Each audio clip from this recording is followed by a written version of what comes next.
भक्तों, सतयुग में मांधाता नामक एक चक्रवर्ती सम्राट राजा अवधपुरी में राज करते थे। उनके राज्य में प्रजा बहुत सुखी थी, किंतु भविष्य में क्या हो जाए यह कोई नहीं जानता। अतः वे भी इस बात से अनभिज्ञ थे कि उनके राज्य में शीघ्र ही भयंकर अकाल पड़ने वाला है। हम मांधाता राजा की तुमको कथा सुनाते हैं, पावन कथा सुनाते हैं। देवशयनी एकादशी की महिमा गाते हैं, हम कथा सुनाते हैं। उस राजा की आज वेदना तुम्हें सुनाते हैं, पावन कथा सुनाते हैं। देवशयनी एकादशी की महिमा गाते हैं, हम कथा सुनाते हैं। देवशयनी एकादशी भवतारण एकादशी, देवशयनी एकादशी भवतारण एकादशी। भक्तों, आज मैं आपको देवशयनी एकादशी के बारे में बताने जा रहा हूँ। देवशयनी एकादशी का व्रत करने से सभी पापों और कष्टों से मुक्ति मिलती है। भक्तों, ये बहुत ही पुराने समय की बात है। अयोध्या में चक्रवर्ती सम्राट राजा मांधाता राज कर रहे थे। एक बार बहुत भयंकर अकाल पड़ गया। कई वर्षों तक बारिश की एक भी बूंद नहीं गिरी। तो आइए इस कथा के माध्यम से हम आपको आगे बताते हैं। राजा मांधाता की भक्तों तुम्हें सुनाऊं बात। बड़ा अकाल अयोध्या में हुई नहीं बरसात। कई वर्ष तक हुई न बारिश, मच गया हाहाकार। भूख से मरने लगी प्रजा, मांधाता थे लाचार। त्राहि त्राहि होने लगी थी, भूख मिटे ना प्यास। आता जाता बिन बादल के अवध में चातुर्मास। सोच में पड़ गए मांधाता, अब कौन सा करूं पाए। एक बार भी अयोध्या में बारिश तो हो जाए। क्या करें और कैसे करें हम सोच न पाते हैं, पावन कथा सुनाते हैं। देवशयनी एकादशी की महिमा गाते हैं, हम कथा सुनाते हैं। देवशयनी एकादशी भवतारण एकादशी, देवशयनी एकादशी भवतारण एकादशी। पूरे राज्य में त्राहि त्राहि हो रही थी। प्रजा, पशु, पक्षी और समस्त जीव जंतु संकट में थे। भूख प्यास से सभी बेहाल हो गए थे। राजा मांधाता को कुछ समझ नहीं आ रहा था कि आखिर करूं क्या। अकाल के कारण राज्य में पूजा पाठ, हवन, यज्ञ सब बंद हो चुका था। राजा मांधाता काफी चिंतित थे। एक दिन मांधाता वन के रास्ते महर्षि अंगिरा के आश्रम की ओर प्रस्थान करते हैं। आगे सुनिए। पैदल पथ चलते हैं, राजा होके बड़ा उदास। चलते चलते पहुँच गए श्री अंगिरा ऋषि के पास। पहले किए वो चरण वंदना, फिर बैठे महाराज। राजा बड़े मायूस थे और ना निकले मुख से आवाज। बोले महर्षि राजा से कुछ बतलाओ राजन। क्यों चिंता में पड़ी हो, इतना बतला दो कारण। अयोध्या में क्या कोई भारी संकट छाया। हे राजा क्या बात है, क्यों तेरा चेहरा मुरझाया। फिर क्या बोले मांधाता, हम तुम्हें बताते हैं, पावन कथा सुनाते हैं। देवशयनी एकादशी की महिमा गाते हैं, हम कथा सुनाते हैं। देवशयनी एकादशी भवतारण एकादशी, देवशयनी एकादशी भवतारण भवतारण एकादशी। मांधाता शरणागत होकर के बोले, हे ऋषि महाराज, आप सच में सर्वोत्तम और श्रेष्ठ हैं। ऋषि महाराज, आज मैं आपकी शरण में आया हूँ। मुझे पता है कि मेरे कष्टों का निदान आप ही कर सकते हैं। मेरे राज्य में भयंकर अकाल पड़ गया है। प्रजा, पशु पक्षी सभी जीवों के प्राण संकट में हैं। मेरी प्रजा मुझको ही दोषी मान रही है। प्रजा का कहना है, राजा के पापों का फल हमें भुगतना पड़ रहा है। ऋषि महाराज, सच तो ये है कि ऐसा पाप मैं कभी सपनों में भी नहीं कर सकता हूँ। प्रजा मेरी मुझ पे ही सब लगाए रही आरोप। हे ऋषि महाराज जी, मैं तो बिल्कुल हूँ निर्दोष।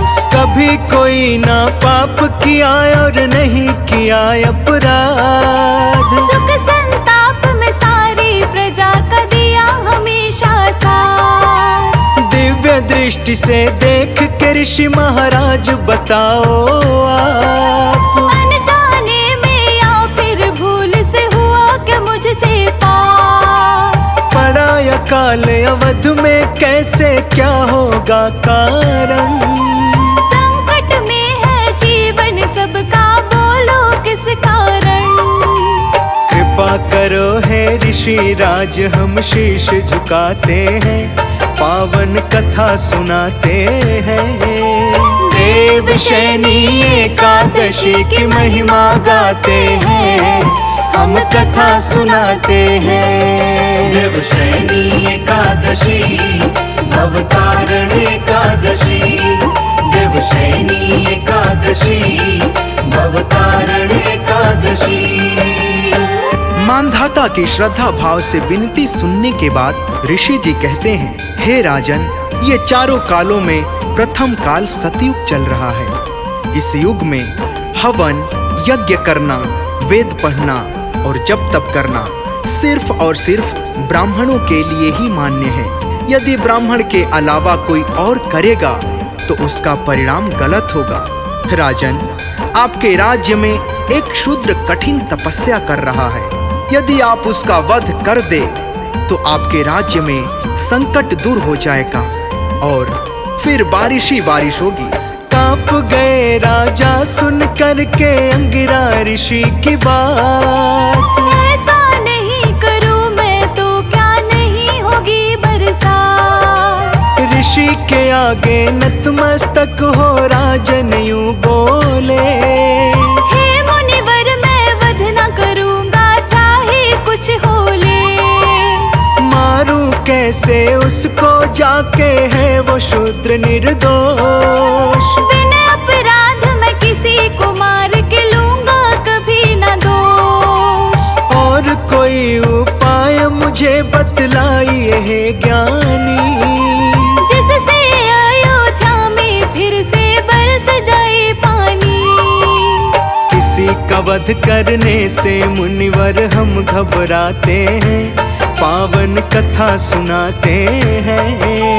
देवशयनी एकादशी की महिमा गाते हैं, हम कथा सुनाते हैं। देवशयनी एकादशी भवतारण एकादशी। देवशयनी एकादशी भवतारण एकादशी। मानधाता बोले, हे मुनिवर, मैं किसी बेकसूर का वध नहीं कर सकता। कृपा करके आप कोई और उपाय बताइए। तब अंगिरा ऋषि जी बोले, हे राजन, एक बहुत ही सरल उपाय है, वो मैं आपको बताता हूँ। भोग तथा मोक्ष दोनों प्रदान करने वाली देवशयनी एकादशी का व्रत करने से पूर्व जन्म के सभी दोष और पापों से मुक्ति मिल जाती है।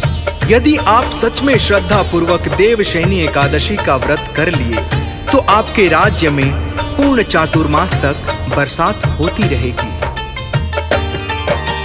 करते हो यदि इसका व्रत है राजन विधि विधान, मन वांछित फल मिलेगा तुमको, होगा हर कल्याण। राजा ऋषि के चरण को छूकर राज्य में आते हैं। देवशयनी का करके व्रत गुण कथन कराते हैं। व्रत के फल का अयोध्या में ऐसा असर हुआ।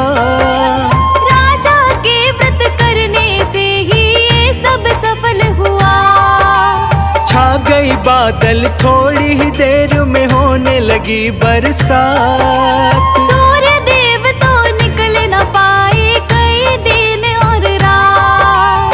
हाथ जोड़ हम सबके आगे शीश झुकाते हैं, पावन कथा सुनाते हैं।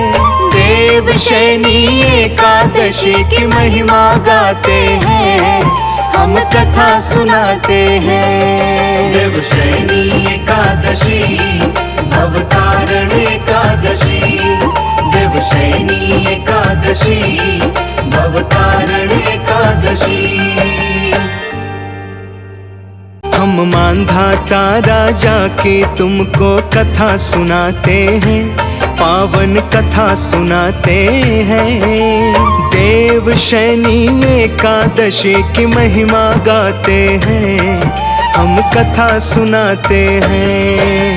उस राजा की आज वेदना तुम्हें सुनाते हैं, पावन कथा सुनाते हैं।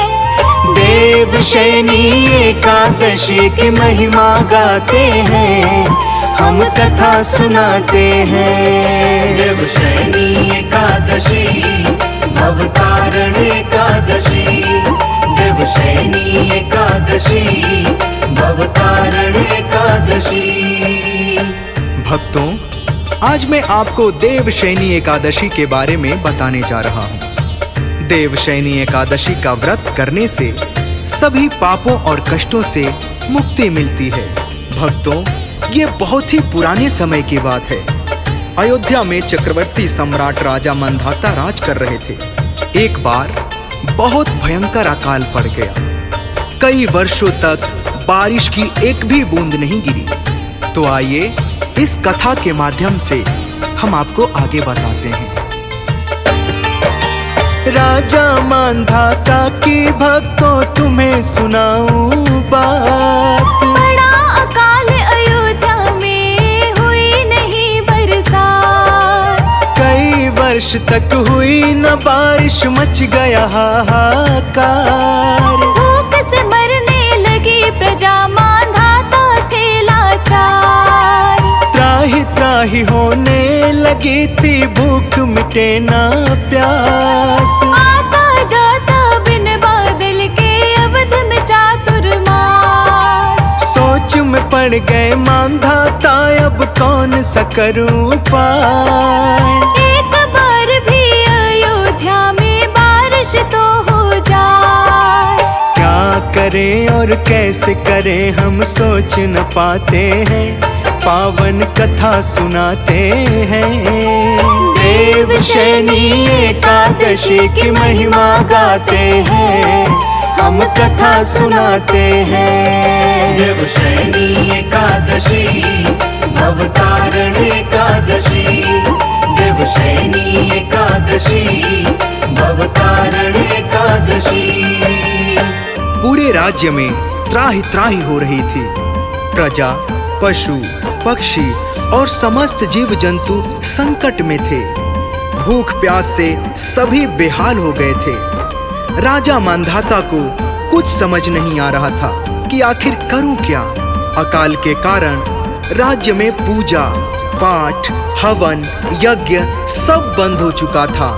राजा मांधाता काफी चिंतित थे। एक दिन मांधाता वन के रास्ते महर्षि अंगिरा के आश्रम की ओर प्रस्थान करते हैं। आगे सुनिए।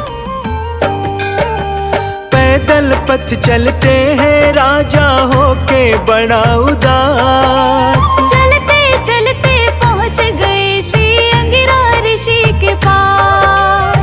पहले किए वो चरण वंदना, फिर बैठे महाराज। राजा बड़े मायूस थे और ना निकले मुख से आवाज।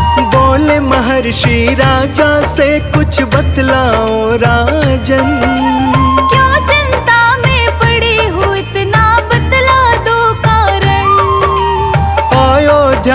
क्या कोई भारी संकट छाया। हे राजा क्या बात है, क्यों तेरा चेहरा मुरझाया।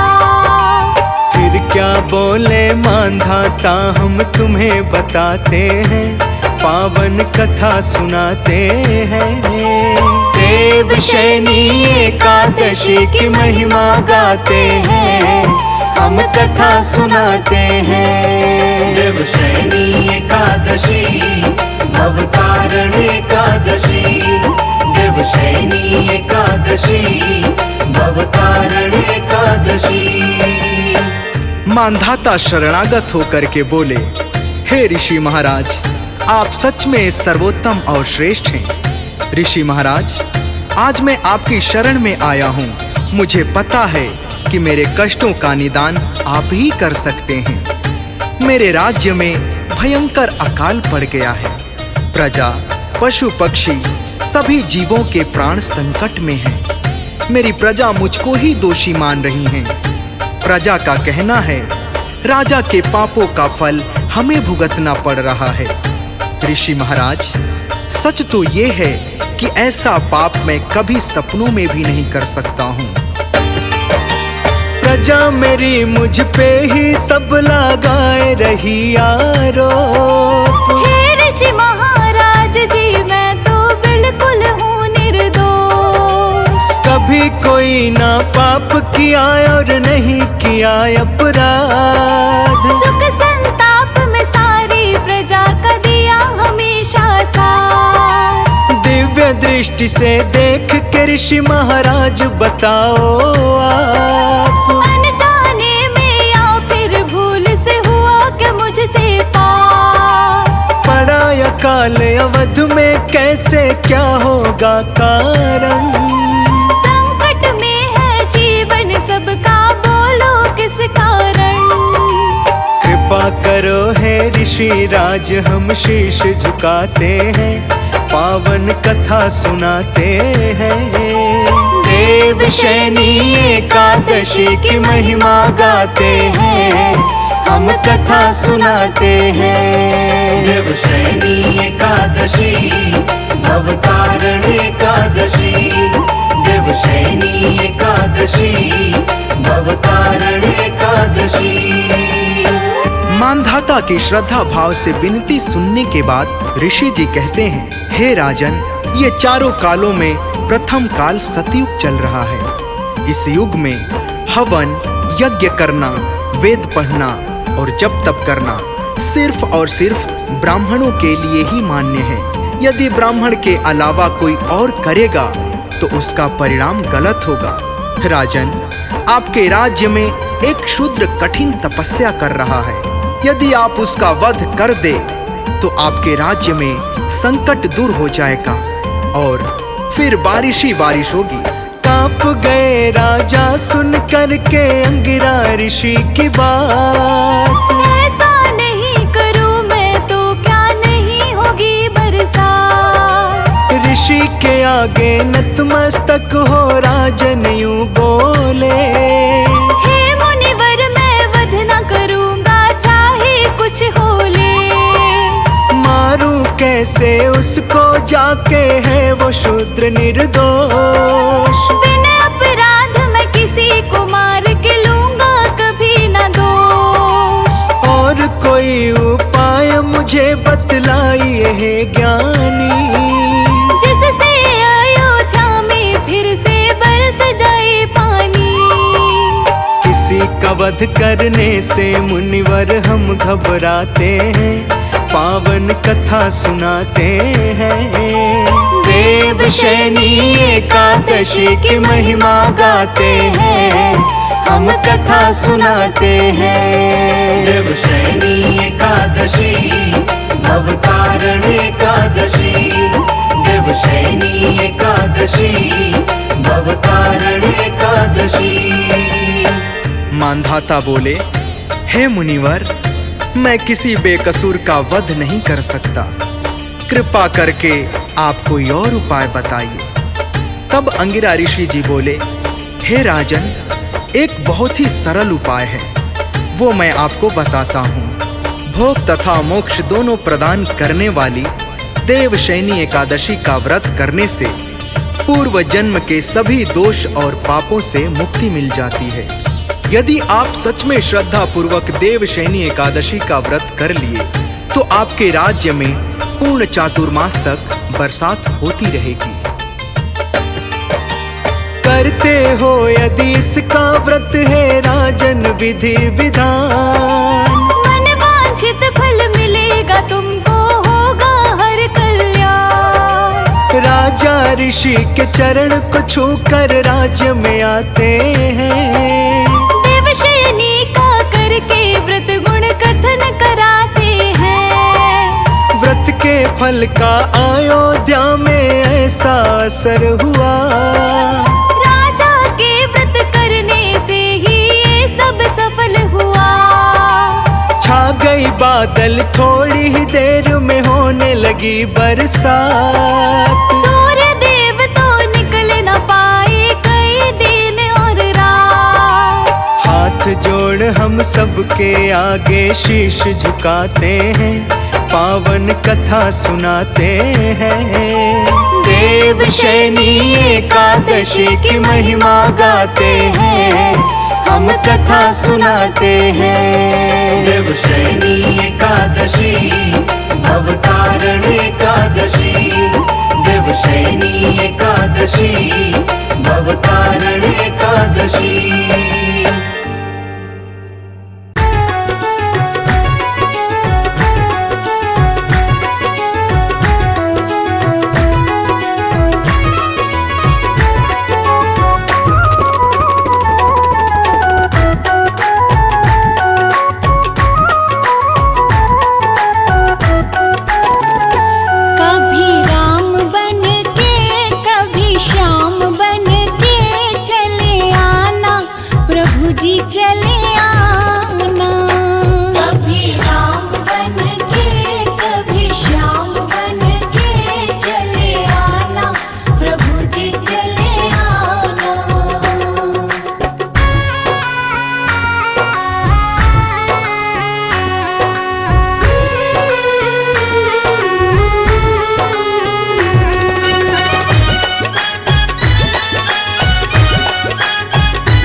जी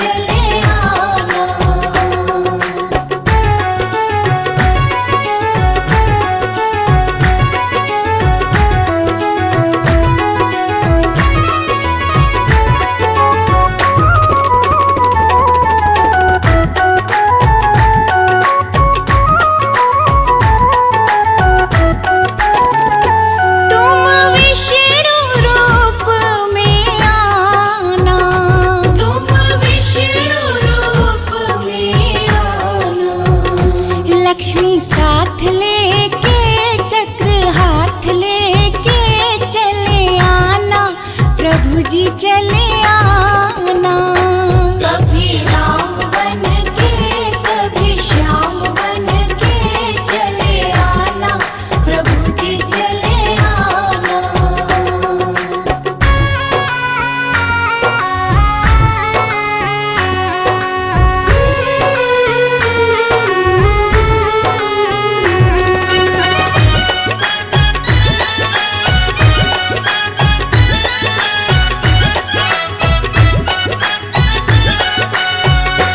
तुम गणपति रूप में आना। तुम गणपति रूप में आना, रिद्धि साथ लेके सिद्धि साथ